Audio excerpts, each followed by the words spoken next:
triste notícia que você já deve ter percebido é que no mundo nós temos aflições, e não são poucas. Se nós formos esperar que a nossa vida fique sossegada, que nossa conta bancária fique bem cheia, que a nossa saúde esteja no auge, que nós tenhamos um físico escultural, que o nosso casamento seja perfeito, que os nossos filhos não nos deem trabalho, para então sermos felizes, você vai morrer infeliz. Paulo estava preso aqui. E ele começa explicando para esta igreja motivos para eles viverem em felicidade verdadeira. Quantos aqui querem ser verdadeiramente felizes? Ih, rapaz, você falou tão triste. Vamos lá, quantos querem ser verdadeiramente felizes aqui? Que bom, eu também quero.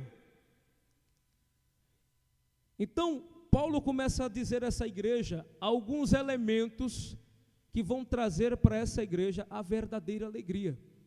Um estado de comunhão, de amadurecimento. A gente só consegue ser plenamente feliz quando nós amadurecemos em Cristo. Sabe, quando nós somos criança mesmo, a gente olha assim um brinquedo na loja e a gente fica muito interessado por aquele brinquedo. Eita, eu quero muito esse brinquedo. Eu quero muito, muito, muito esse brinquedo. Aí fica perturbando o pai: papai, eu quero esse brinquedo, mamãe, eu quero esse brinquedo, eu quero esse brinquedo. Tem aquela famosa frase que a mãe diz: na volta a gente compra. E nunca compra, nunca volta. Mas enfim, quando a criança ela ganha aquele presente que ela queria tanto, ela desejava tanto, brinca 2, 3 vezes e joga para o lado. Perde a graça. Então, por que eu digo que a verdadeira alegria, ela está baseada na nossa maturidade cristã? Porque somente crianças na fé precisam de amuletos para serem felizes. Ora, se Deus me der tal bênção, eu estarei feliz. Mas aí quando aquela bênção chega, passa pouco tempo, perde a graça. A pessoa não tem mais motivação e fica esperando que Deus continue lhe dando pinguinhos de bênçãos para que ela se mantenha feliz. E essa não é a verdadeira alegria. Essa não é a verdadeira satisfação. Paulo está então dizendo a essa igreja o seguinte: nós vamos ler 4 elementos, 4 receitas que estão aqui dentro do texto. Eu vou procurar usar o mesmo sistema de pregação que o pastor, porque vocês já estão acostumados com isso. Então vamos pegar os 4 pontos, memorizem eles.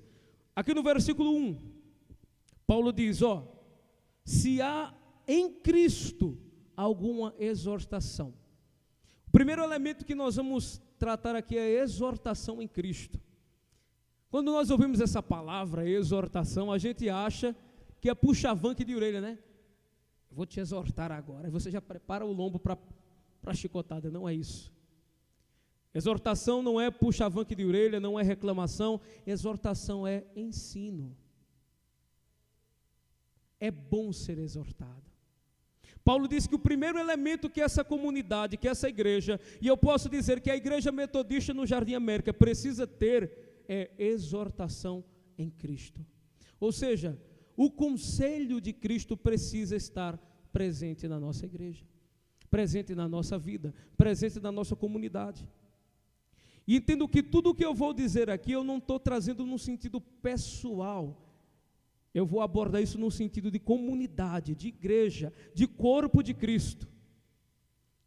Nesses últimos tempos eu tenho frisado muito isso. Nós temos sido muito individuais. Desde a pandemia trouxe para nós uma consciência de individualismo. Cada um no seu lugar, cada um no seu canto, fique lá e eu fico aqui. E, enfim, pelos motivos que foram, mas ela, querendo ou não, nos distanciou muito. E o ideal do corpo de Cristo é que nós tenhamos proximidade, que nós tenhamos unidade, que nós tenhamos comunhão.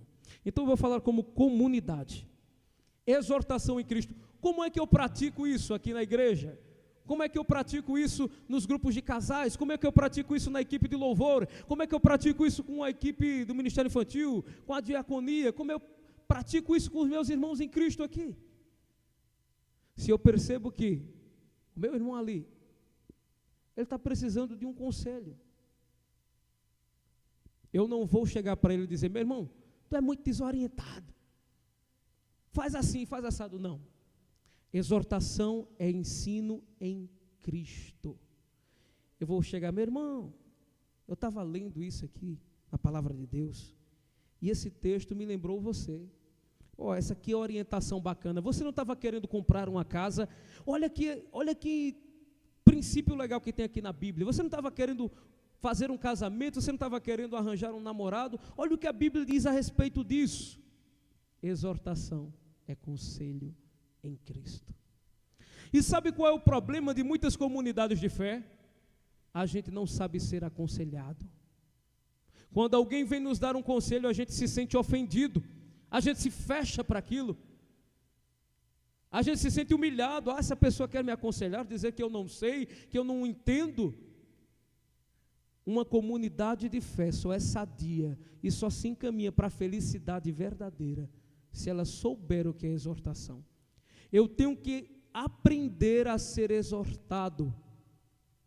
Eu tenho que entender que quando vier o meu irmão Anderson chegar para mim e disser: Luan, eu li esse texto aqui na Bíblia, esse texto me trouxe esse princípio aqui. O que é que você acha na sua vida? Se aplica isso? E eu não me sentir ofendido por esse conselho, mas eu receber aquilo, eu meditar naquilo. E se aquilo for de fato um conselho que está na palavra de Deus, o que é que eu vou fazer? Eu vou passar adiante. De maneira que Anderson me exortou em Cristo, eu agora exorto Carlos em Cristo. Passou de lá para cá, daqui passou para cá, ele exorta os irmãos aqui em Cristo, os irmãos exortam os irmãos em Cristo. E assim, quando você percebe, toda a comunidade está ensinada, exortada, amadurecida. Mas sabe qual é o problema? É que nós não passamos adiante exortação, mas quando é uma fofoca, rapidão. Anderson, vem me conta uma fofoca. Eu digo: puxa vida, eu não acredito, o irmão fulano, Carlos, o irmão fulano, sei lá o que é. Aí Carlos: nossa, eu não acredito, irmão fulano, irmão cicrano. Se espalha rapidão. Daqui a pouco chega na Metodista Central, de lá passa para das Malvinas, quando olha, chega no Rio de Janeiro, lá no bispo da igreja. O mesmo empenho e facilidade que nós temos para propagar coisas que não edificam, nós devemos substituir isso por exortação. Dizer: meu irmão, a palavra de Deus fala isso se aplica à minha vida, se aplica na tua. Quando nós tivermos a maturidade para sermos exortados e a maturidade para exortar, daremos o primeiro passo para uma felicidade verdadeira. Então, primeiro ponto, exortação em Cristo. Segundo ponto, versículo 1, diz aí, alguma consolação de amor. Você percebe que no início eu falei que a exortação passou, foi passando, dali a pouco a igreja toda estava exortada. O mesmo acontece com consolação. Irmãos, todos nós temos alguma coisa que nos machuca, que nos fere. Sabe, nós temos um complexo de sempre apresentar força, firmeza, mas chega um momento em que nós cansamos, chega algum momento em que nós derrapamos, em que nós choramos e nós precisamos de consolo. E um outro aspecto muito negativo de muitas comunidades de fé, quando eu falo comunidade de fé, eu falo das igrejas, um aspecto muito negativo, é que quando vem alguém fraco na fé, alguém fracassando, até parando, é mais fácil terminarem de matar, acusarem de uma multidão de coisas. É falta de fé, é porque não tem Deus, é porque não ora, é porque está em pecado. Consolação de amor.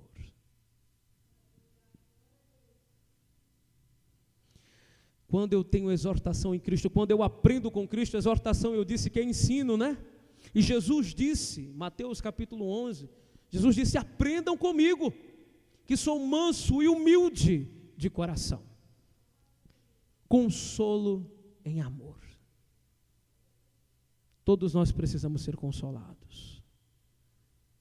Em algum momento que o nosso coração está enfraquecido, triste, irmãos, eu louvo a Deus, porque eu fui por muitas vezes consolado.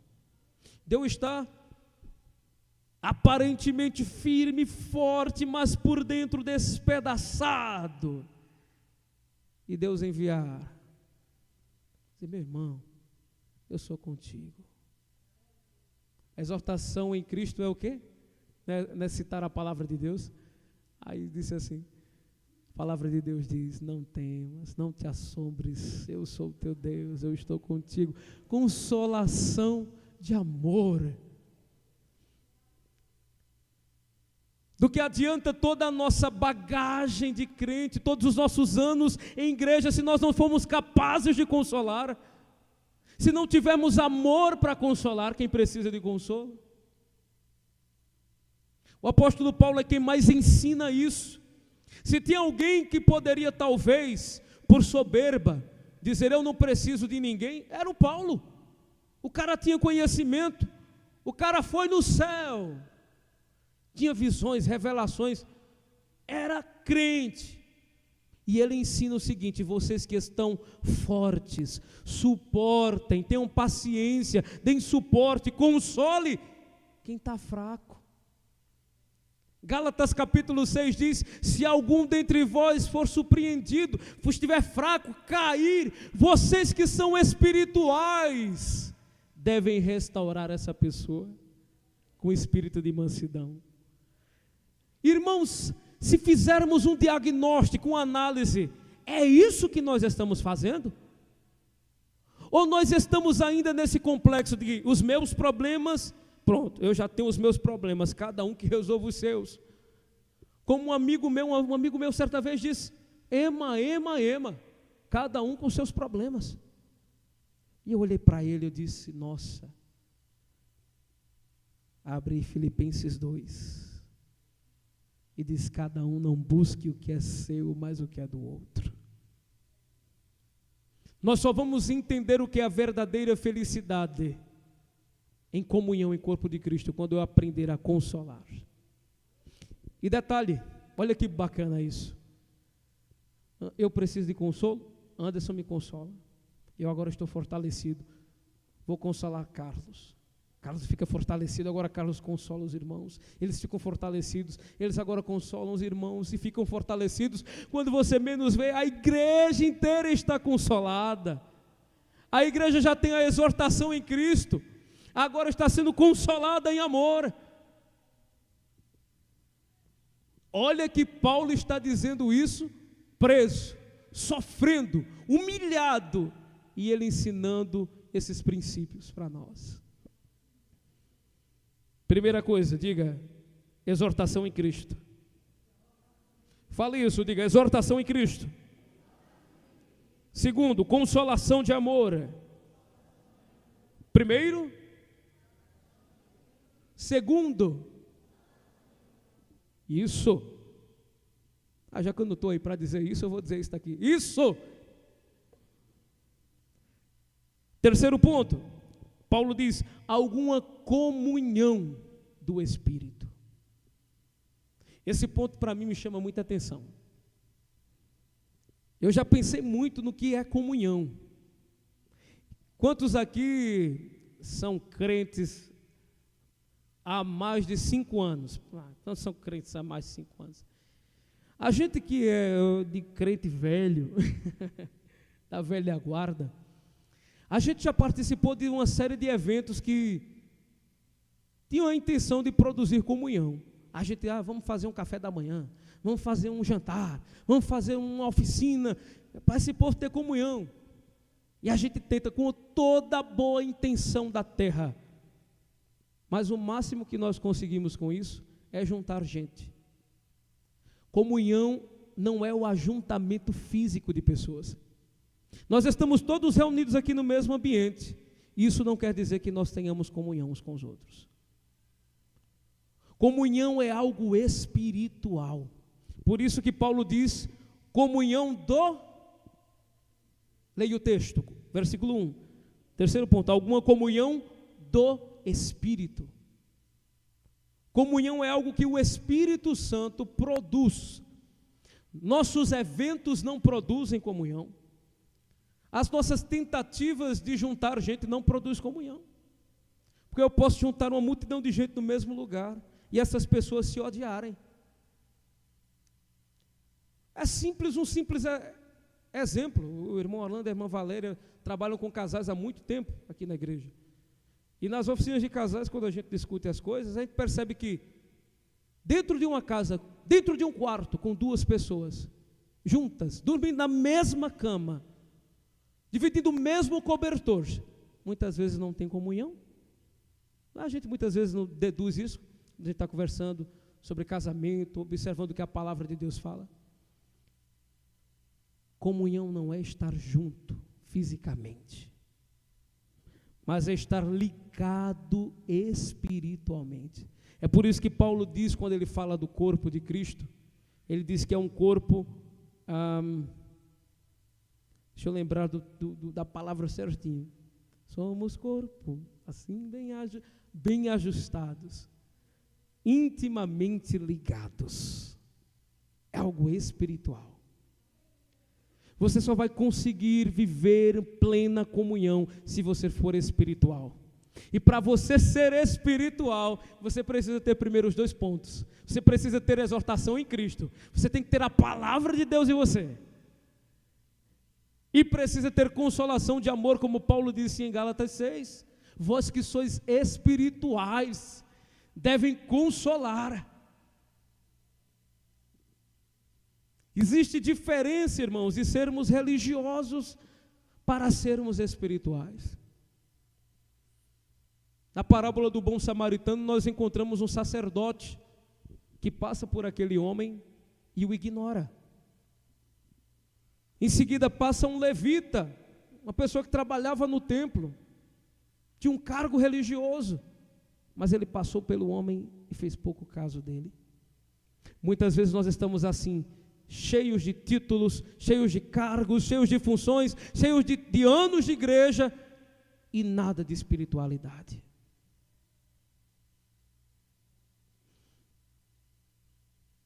Paulo vai ensinar que comunhão é algo espiritual.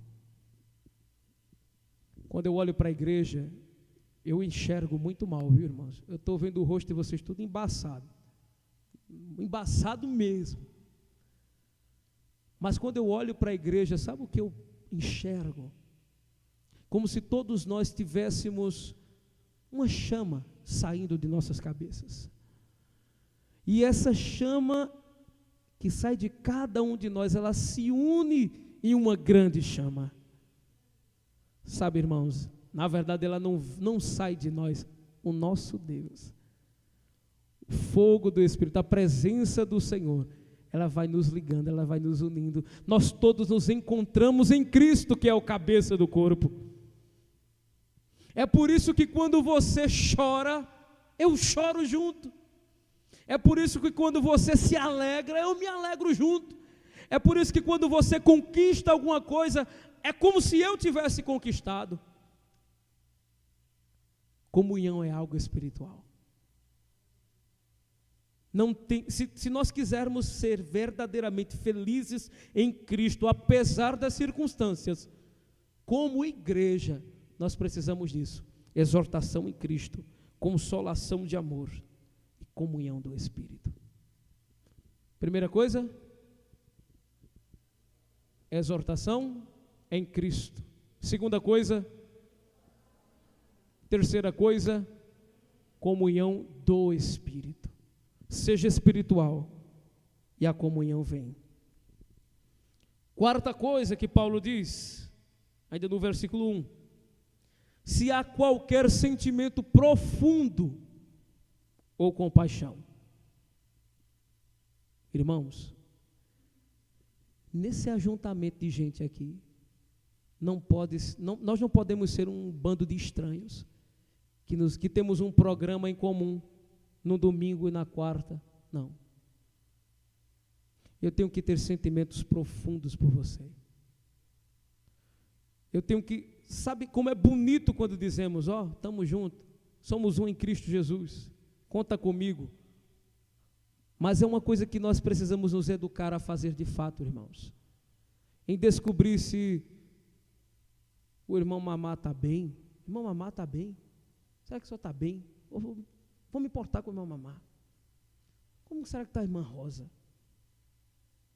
Cadê a irmã Ana? A irmã Ana não está aqui hoje. Será que ela está bem? Aconteceu alguma coisa? Sentimentos profundos. Compaixão. Você não pode ser um desconhecido para mim. Eu não posso ser um desconhecido para você. Nós temos que ter, íntima compaixão, sentimento profundo, porque não podemos apenas dizer que somos uma família de discurso. Temos que ser uma família de fato. Se eu adoecer, eu tenho que ter a certeza de que eu posso contar com a sua ajuda, com o seu apoio. Se me ocorrer algum acidente, eu tenho que ter a segurança de que vocês estarão comigo. Se eu perder a fé em alguma circunstância, a alegria de viver como muitas vezes perdemos, eu tenho que ter a segurança de que os meus irmãos em Cristo estarão comigo.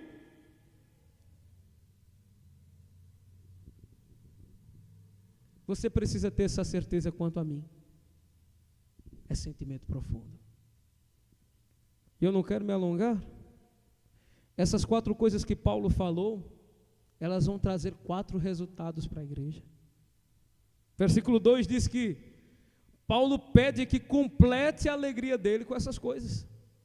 Quando a igreja tem exortação em Cristo, consolação de amor, comunhão do Espírito, sentimentos profundos, Paulo diz, vocês completam a minha alegria com isso.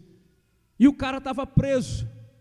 Paulo não disse, vocês completam minha alegria se vocês mandarem uma oferta para mim aqui na prisão. Eu estou sem comer aqui, se vocês mandarem uma lasanha para mim, eu ficarei feliz. Eu estou preso aqui, não tem com que eu me cobrir, se vocês mandarem um cobertor, eu ficarei feliz. Não! Paulo diz, completem a minha alegria, tendo exortação em Cristo, consolação de amor, comunhão do Espírito, sentimentos profundos. Se vocês estiverem bem, ligados, cuidando uns dos outros, eu estarei feliz. É isso que Paulo diz. Se Paulo fica contente com isso, imagina o nosso Deus.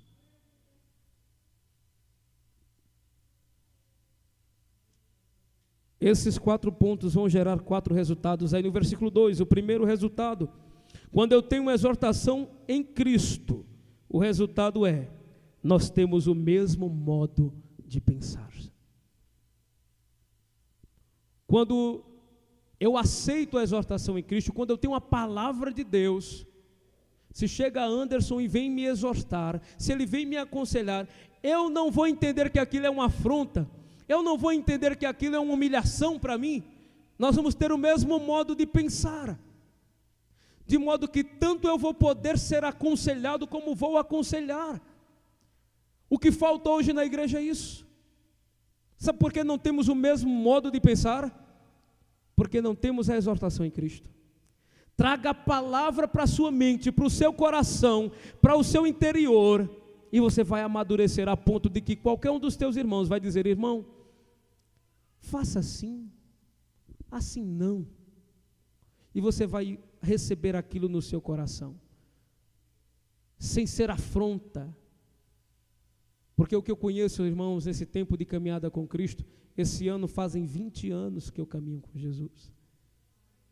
E em 20 anos que eu caminho com Jesus, que eu erro e sou corrigido por Ele, uma das coisas que eu vi é que nós temos uma geração de gente mimada, que quando Jesus, igualzinho aquele povo que quando Jesus disse, vocês me buscam pelo pão que perece, me busquem pelo pão que desceu do céu, o povo ficou chateado, o povo não tinha exortação, foram embora. E Jesus, ele não fica nos chalerando, ele até perguntou para os outros: vocês querem também? João capítulo 6.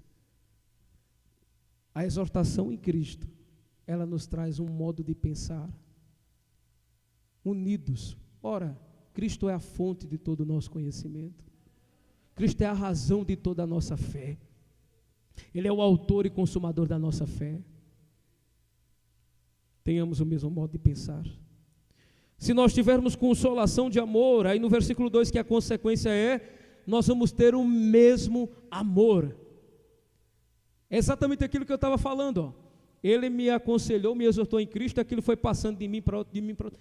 E a igreja toda foi exortada em Cristo. Do mesmo jeito, quando eu tenho consolação de amor, a igreja toda vai ter o mesmo amor.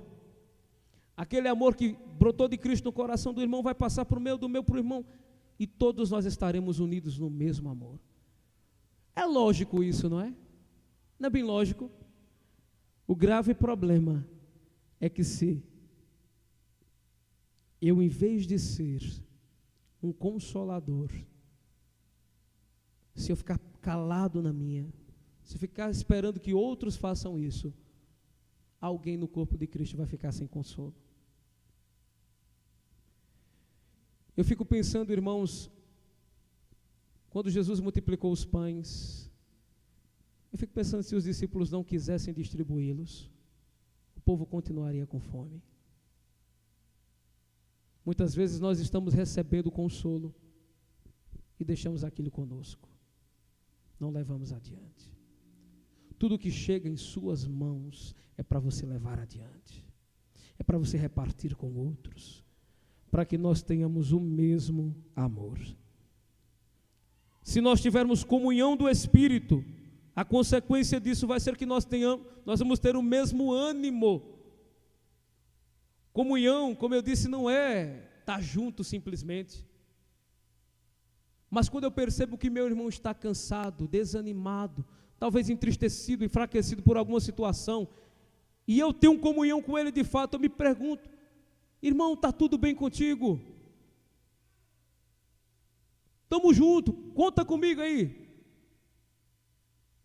Eu me lembro que na época de pandemia, aconteceu um tipo de coisa que me entristecia muito.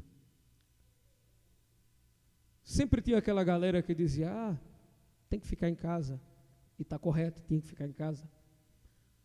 Aí eu via a divergência na igreja. Quem queria ficar em casa, por proteção, por cuidado, os outros diziam: não tem fé, não crê que Deus protege ele. Oxe, isso é desculpa para não vir para a igreja. Eu ouvi muito isso. Ao mesmo passo que os irmãos que estavam em casa diziam dos que iam para a igreja: rapaz, esse povo põe Deus à prova, falta de sabedoria, que povo sem noção. Percebe que não havia exortação em Cristo, não era a palavra de Deus que reinava nos dois discursos, não era consolação de amor, não era comunhão. E numa dessas eu conversei com os irmãos e eu disse para eles: irmãos, é o seguinte, se meu irmão não está podendo vir, se ele não consegue vir, eu vou lá, meu irmão, eu lembrei de você, eu vim só aqui dizer que você é muito importante, que Jesus lhe ama e eu lhe amo também, nós estamos juntos, no que você precisar, conte comigo. O que nós temos que acabar, irmãos, no corpo de Cristo, na igreja de Cristo, é essa história de ficar falando e pensando coisas do outro. Eu sei que o meu compromisso é ter comunhão com você. O meu compromisso é te animar. Ora, se eu tenho comunhão do Espírito, eu vou animar a sua fé. Eu vou estar com você, venham o que vier. E aí Paulo diz: completa a minha alegria com isso. Se vocês estiverem fazendo isso, completarão minha alegria. Terão o mesmo ânimo. Nessa situação que eu falei, eram ânimos diferentes. Um dizia uma coisa, o outro dizia outra. Mas quando nós temos comunhão do Espírito, nós nos animamos uns aos outros. E caminhamos para o propósito de Cristo. Por fim, o quarto ponto, ele diz: se há sentimento profundo ou compaixão, isso resulta que nós vamos pensar a mesma coisa. Detalhe, isso não é a mesma coisa que nós lemos lá no início do versículo 2. Primeiro ele diz o modo de pensar, e ele encerra falando, pensando a mesma coisa. Primeiro Deus nos educa no modo como nós pensamos, ou seja, eu não vou receber o conselho como uma afronta, eu não vou receber a palavra de exortação, o consolo, como se fosse uma humilhação para mim. Não, o Senhor educa primeiro o modo como eu vou fazer, como eu vou pensar, e depois aquele pensamento que é a palavra de Deus, que é consolação, que é comunhão, se torna parte da minha identidade, é uma realidade para mim. É interessante, irmãos, que nós pegamos os trejeitos uns dos outros. Eu tenho um defeito de fala, esse meu R torcido, é um defeito. E ainda assim, aí o pessoal às vezes fica tirando onda, né? Brincando como eu é. Tem uns gaiatos aí por aí. Ficam tirando onda do meu defeito de fala, mas dali a pouco estão falando igualzinho. Tem gente que acha cômico quando eu estou por ali ouvindo a palavra e de repente eu solto isso, mas já vi uns dois por aí que foi junto. A convivência, a real convivência, a comunhão, o sentimento profundo, estar junto, nos faz aprender uns com os outros. Por isso é importante ter a exortação em Cristo, porque se tiver a exortação em Cristo, eu vou aprender a exortar em Cristo. Se tiver consolação de amor, eu vou aprender a consolar em amor. Se tiver comunhão do Espírito, eu vou aprender a ter comunhão de fato, a ser espiritual. Se tiver sentimentos profundos, eu vou aprender isso também. Irmãos, ele continua dizendo o seguinte para essa igreja: completem a minha alegria assim.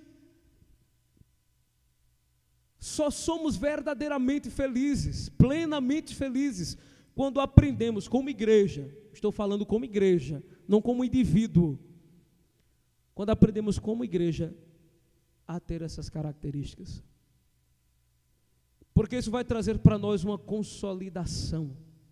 Aqui na igreja metodista, há uns anos atrás, tinha uns nomes aqui, que era, não lembro ao certo, mas eu lembro que tinha consolidação.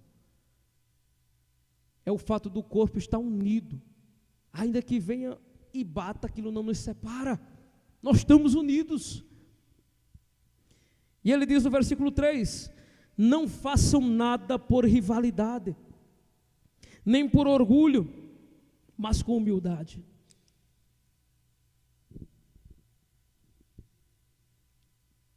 Assim cada um considere os outros superiores a si mesmo.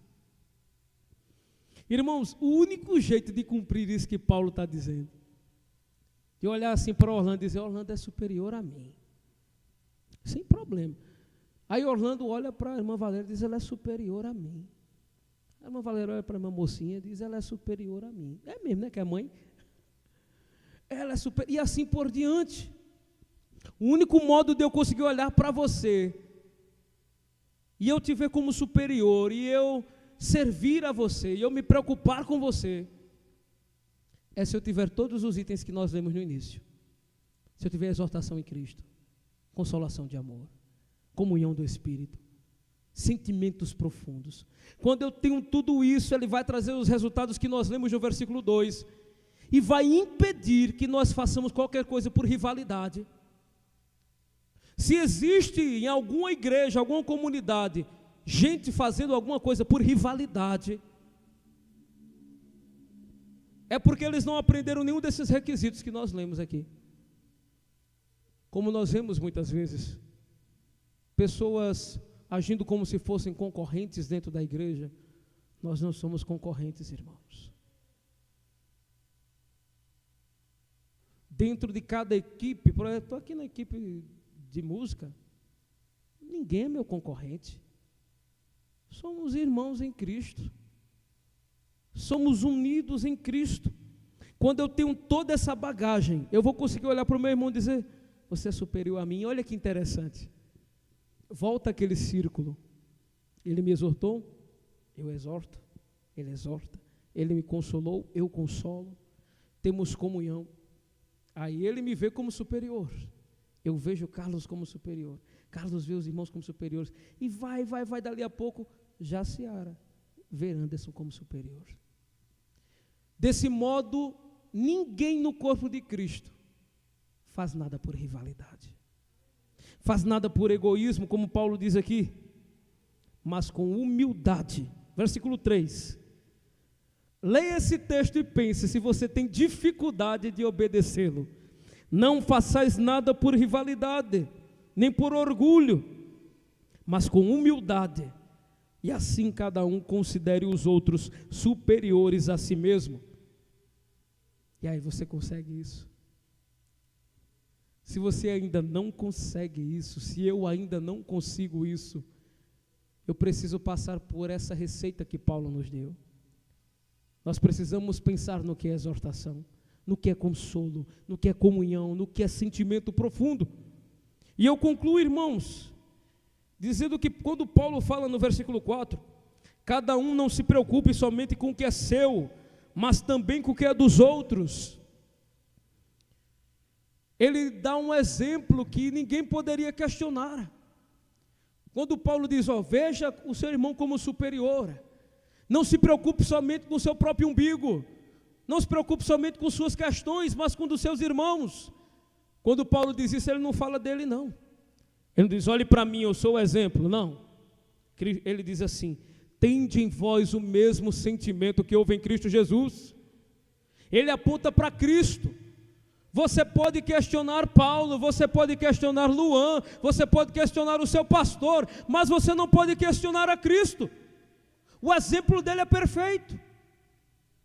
Paulo diz, tende em vós o mesmo sentimento que houve em Cristo Jesus, que existindo em forma de Deus, não considerou o fato de ser igual a Deus como algo a que devesse se apegar, mas pelo contrário, esvaziou-se de si mesmo, assumindo forma de servo, fazendo-se semelhante aos homens, assim na forma de homem, versículo 8, humilhou a si mesmo, sendo obediente até a morte e morte de cruz. Quem vai questionar o exemplo de Jesus? Quem vai ser esse ousado, esse atrevido, que vai questionar o exemplo de Cristo? Sabe por que você precisa de exortação? Sabe por que você precisa de consolo? Sabe por que você precisa de comunhão, sentimentos profundos? Porque foi isso que Cristo ensinou. Esse foi o exemplo dele. E o que eu acho fantástico em Jesus é que ele não somente tem poder, autoridade para cobrar qualquer coisa de nós, pelo fato dele ser Deus, mas porque ele mesmo fez, ele deu o exemplo. Quando Jesus disse, quem quiser me seguir, negue-se a si mesmo. O texto diz aqui que ele, existindo em forma de Deus, ele negou, ele se esvaziou de si mesmo. Jesus, ele primeiro fez isso. Jesus disse, tome cada dia sua cruz. E o que Jesus fez? Tomou a cruz, a miserável cruz, e levou até o fim, por amor de nós. Cristo, ele tem toda a autoridade, não somente por ser Deus, mas porque ele deu o exemplo. Ele é o exemplo inquestionável. Você pode questionar o meu exemplo, você pode questionar o exemplo dos seus pais, o seu, o dos apóstolos, o dos patriarcas, o dos profetas, de quem quer que seja, mas o exemplo de Cristo, você não é louco de questionar. Se Cristo fez, se Cristo deu o exemplo, se ele teve esse sentimento, nós como igreja temos que ter. Se você não estiver vivendo isso, você pode ser tudo menos cristão. Cristão é fazer o que Cristo fez. Se ele fez, eu tenho que fazer. Se ele aconselhou, eu devo aconselhar. Se ele consolou, eu devo consolar. Se ele viveu em comunhão mesmo com aquelas pessoas que o traíram, o abandonaram, eu devo ter comunhão. se ele teve sentimentos profundos, íntima compaixão, eu devo ter também.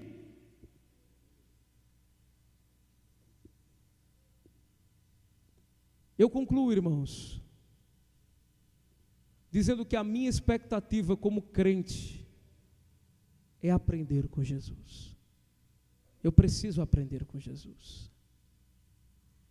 E como Jesus quis que eu estivesse aqui com vocês na Metodista Jardim América, e você estivesse aí, e nós estivéssemos aqui, nós poderíamos estar em qualquer outro lugar, mas Deus nos reuniu aqui. Será por acaso isso? Não é. É porque nós precisamos ser exortados. É porque nós precisamos ser consolados. Nós precisamos de comunhão. Nós precisamos de sentimentos profundos. Eu preciso. E eu quero vivenciar isso com você. Eu não quero que acabe o culto e eu seja para você somente, é o irmão que ministra o louvor e que falou lá na pregação hoje. Não. Eu quero que acabe o culto e nós sejamos amigos, irmãos, estamos juntos. Irmão Luan, pode ligar para mim, é difícil eu atender, mas você pode ligar para mim. A gente precisa ter essa cultura, irmãos. É a cultura do reino, envolvimento uns com os outros. De olhar assim, meu Deus do céu, eu vou saber como é que Carlos está. Eu vou saber como é que Juliana está. Vou saber como a irmã Gorete está. Como é que está o bebê de Miriam. Os bebês, né? São gêmeos, né? Não? Saber, irmãos, como igreja, como corpo de Cristo, nós precisamos desenvolver isso. E é uma coisa que eu vou orar em Cristo, porque eu sei que Deus, Ele tem planos perfeitos para nós. E eu espero que nessa igreja, nós somos um pequeno departamento do corpo de Cristo, mas que vivamos plenamente o plano de Deus para nós aqui. Que se nós já temos procurado esse ideal de nos consolar, de cuidar uns dos outros, que isso se multiplique, em nome de Jesus. Guarde essa palavra no seu coração, reflita a respeito dela, e principalmente, a pratique. Esse é o nosso desafio como igreja, é o meu desafio, o meu, pessoal, eu tenho que me esforçar, para estar cada dia mais unido com você, preocupado com você, atento às suas necessidades, amando você de fato e verdade. Ora, amar, nós dizemos que nos amamos, né? Mas essa é uma frase muito séria. Eu digo assim, eu te amo em Cristo Jesus, isso é uma frase muito séria, e que sinceramente, nós não estamos praticando. Que o nosso amor, como disse o apóstolo Paulo na carta aos Romanos, não seja fingido, não seja um amor só de palavras, não seja só um amor de costume, de hábito, porque na igreja a gente tem o hábito de falar isso. Acho interessante, falo isso realmente é para a nossa educação como igreja. Tivemos o culto da virada. Depois do culto da virada, o Anderson ministrou louvor e ele ministrou aquela canção, Somos Corpo. Assim, eu achei interessante que ele não pediu para ninguém falar com ninguém. E ninguém falou com ninguém. Ficou cada um no seu quadrado, cantando para o fantasma, porque essa música a gente não canta para Deus. A gente canta para o irmão, né? Somos corpo. Ficou todo mundo sentado na sua cadeira, paralisado. Irmão, pelo amor de Deus, se liberte dessa cadeira. Se liberte. E ele comentou isso, disse, eu não vou falar isso não, precisa ser algo espontâneo, algo natural. No culto de virada, a única pessoa que caminhou de cadeira em cadeira, de pessoa em pessoa, fui eu, com o microfone sem fio. Isso é porque eu sou mais crente? Não. É porque eu estou tentando aprender. Eu estou querendo aprender. Eu não quero estar aqui e você aí, não. Eu quero estar junto com você, meu irmão, tudo bom? E aí, como foi seu dia? Estamos juntos. Deus te abençoe, fica firme. É uma cultura, irmão, que nós precisamos desenvolver nessa igreja. Tenham realmente um relacionamento de íntimo sentimento, como diz a palavra aqui, profundos sentimentos. Chega uma pessoa aqui na igreja que você não conhece, não fique apático, faça amizade, dê um abraço à pessoa, pergunte qual é o seu nome, de onde você vem, o que você faz, estamos juntos, vamos fazer amizade, vamos fazer que o nome de Deus seja glorificado na nossa união. Nós agimos como um bando de estranhos, acabou o culto, disse amém, vem a bênção apostólica, vuf, sumimos, desaparecemos. Isso não é ter exortação, comunhão, consolação. Precisamos desenvolver mais isso, irmãos. Se você ainda olha para algum rosto aqui, você não sabe o nome, acabou o culto agora, se você olhar para alguma pessoa que você não sabe o nome, procure saber. Porque essa pessoa não é seu irmão em Cristo, você tem que ter sentimento profundo por ela. Tem que ter compromisso com ela. É por isso que muitas vezes tanta gente passa aperto em casa, dificuldade, sofrimento, e a gente nem sabe. Nós somos um bando de estranhos dentro da igreja. É isso o ideal que Deus tem para nós? E por isso que nós temos muitas vezes uma comunidade infeliz, morta, apática, o louvor não flui, a oração não flui, a palavra... Por quê? Falta saúde no corpo de Cristo. Nós precisamos desenvolver essa cultura, irmãos, de compromisso uns com os outros. Se eu não tenho um compromisso com você que eu estou vendo, como eu vou ter compromisso com Deus que eu nunca vi? Se eu não consigo praticar cuidado, compromisso, consolação com você que eu vejo, que está aqui toda quarta, todo domingo, como é que eu posso dizer que tenho um compromisso com Deus que eu nunca vi? Isso não é uma frase minha, está na Bíblia. Se eu não amo o meu irmão que eu vejo, o apóstolo João disse, como poder dizer a Deus, dizer que eu amo a Deus se eu nunca vi? Então, essa é a tarefa de casa para nós. Tenha certeza, irmão, nenhuma palavra, ninguém que vem aqui falar alguma coisa, é aleatório, não. Deus sabe exatamente o que nós precisamos ouvir. Deus sabe exatamente por que você tem que vir para esse culto hoje. Essa palavra não é para quem não veio, não, é para você que está aqui. É para mim. Porque nós temos coisas a ajustar. Não interessa se você tem 200 anos de crente. Se você viu o faraó se afogar no Mar Vermelho. Não interessa. Você tem que aprender. Você precisa desenvolver o seu cristianismo. Amém? Se põe de pé, por gentileza, vamos orar.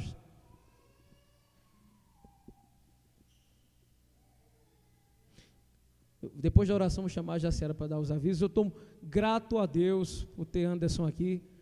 Antes passou uns dias aí, só no sorvete e água. Fez uma cirurgiazinha. A Jaciara, um livramento grande Deus deu a ela.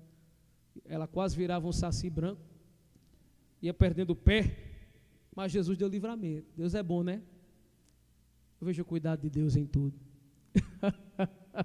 Deus é fiel, irmãos. Que o Senhor nos abençoe nesses dias, que nós possamos ver os feitos e a bondade dEle sobre nós. Pai, muito obrigado, Senhor, por essa Tua bondade. Senhor, obrigado porque, apesar de todas as falhas que temos, e quando fizemos o diagnóstico, ouvindo a Tua palavra, realmente nós temos tantas falhas ainda, coisas que nós não praticamos, Senhor, mas contamos com o Teu Espírito Santo para nos educar. Oh, Espírito Santo, nos eduque, Senhor, a fazer com que o Teu plano poderoso seja vivenciado aqui na terra, seja vivenciado aqui nessa igreja. Deus, nós queremos ter maturidade na fé, nós queremos, ó Pai, viver em exortação em Cristo, queremos ter consolo, queremos ter comunhão, sentimentos profundos. Pai, educa-nos nessa Tua palavra, educa-nos nesse Teu ideal. Deus, que todo tipo de egoísmo, todo tipo de rivalidade, ou qualquer sentimento que não provenha do Senhor, que caia por terra, Senhor. Deus, eu te peço que cada um de nós aqui, todos nós aqui, possamos ter um compromisso, não somente com o Senhor, mas uns com os outros, já que somos membros do teu corpo, Jesus. E eu quero te louvar, porque o Senhor tem nos dado essa oportunidade. O Senhor tem sido paciente conosco. Obrigado pelos livramentos, Senhor. Obrigado, Pai, pelas bênçãos que são tantas, não dá nem para contar. Muito obrigado, Senhor. Dá a esse teu povo, a essa tua igreja, uma noite de paz, de sossego, tranquilidade, que quando eles chegarem em casa, não interessa se quando eles saíram de lá, tinha alguma perturbação, algum problema, alguma situação lá, que tudo que tinha lá de confusão, fique acabado em nome de Jesus, e que eles cheguem com a paz do Senhor lá, e na casa dos teus filhos reine a paz, abunde a paz do Senhor, em nome de Jesus. Deus, que a semana dos teus servos seja uma semana cheia da tua palavra, cheia da tua presença, cheia do fervor do teu Espírito Santo, em nome de Jesus. Ó Pai, em tudo te damos graças, Senhor, que assim seja em nome de Jesus. Amém. Jaciara, sente rapidinho para você ouvir os avisos. E glória a Deus. Amém. Paz do Senhor, igreja. Amém. Antes de tudo, eu quero agradecer à igreja, né, a todos os irmãos que entraram em contato para realmente saber como é que eu estava, que se preocuparam comigo. Graças a Deus, foi um grande livramento, realmente. Estou aqui com o dedo machucado, mas eu acredito que é para eu me lembrar o quão grande foi o livramento que o Senhor me deu. Amém? O pastor colocou aqui para mim dar os avisos, os de janeiro e alguns avisos que são importantes para o mês de fevereiro. Próxima terça-feira, dia 23, vai acontecer a reunião dos professores da escola dominical. Eu acredito que essa reunião vai ser para estar discutindo sobre o retorno da escola dominical. Então, você que é professor da escola dominical, lembre que próxima terça-feira, dia 23, às 19h30, vai ter essa reunião. Na quarta-feira, às 19h30, teremos o culto de oração. Quinta-feira, dia 25, às 19h30, vai ter a reunião da clã, a primeira reunião do ano 2024. Então, você que é líder, não esqueça de estar presente nessa reunião. Eu acredito que vai ser uma reunião muito importante para estar discutindo sobre os projetos para o ano de 2024. Então, não esqueça, reunião da clã, quinta-feira, às 19h30. Próximo domingo, dia 28, teremos o retorno da escola dominical. Nossa escola dominical acontece às 17 horas antes do culto. Então, você que está sentindo saudade da escola dominical, vamos voltar em nome de Jesus, dia 28, no próximo domingo. E você também que tem o desejo de participar, esteja aqui conosco. Próximo domingo também, às 18h30, terá o nosso primeiro culto de missões. Amém? Às 18h30, nosso primeiro culto de missões. Em fevereiro, o pastor colocou aqui alguns avisos importantes. Esses avisos também vai estar no grupo, já está, né, no grupo da igreja, então você esteja lá dando uma olhadinha para estar lembrando.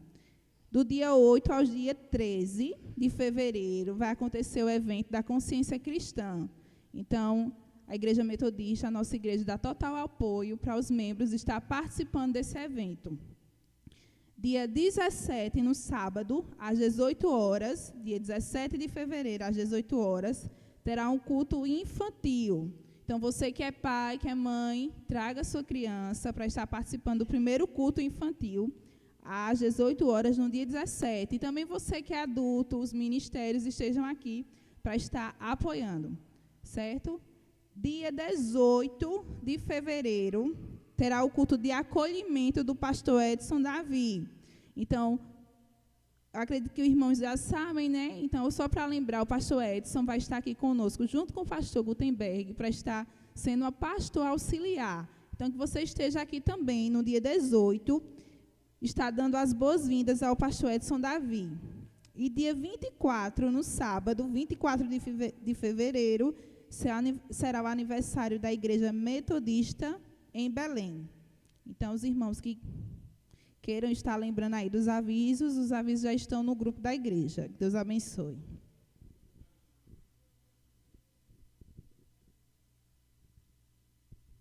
Vai devagarzinho, viu? Glória a Deus. Então, queridos, se despeçam ao seu irmão. Não saia daqui correndo, não. Cumprimente o seu irmão, certo? Cumprimenta ele, deseja uma semana abençoada, dá aquele sorriso bonito que só você tem. Se o irmão for flamenguista, diga: eu vou orar por você para Jesus lhe libertar. Um abração, viu? Se não souber o nome, pergunte, aprenda, se apresente. Vamos começar aí. Deus abençoe.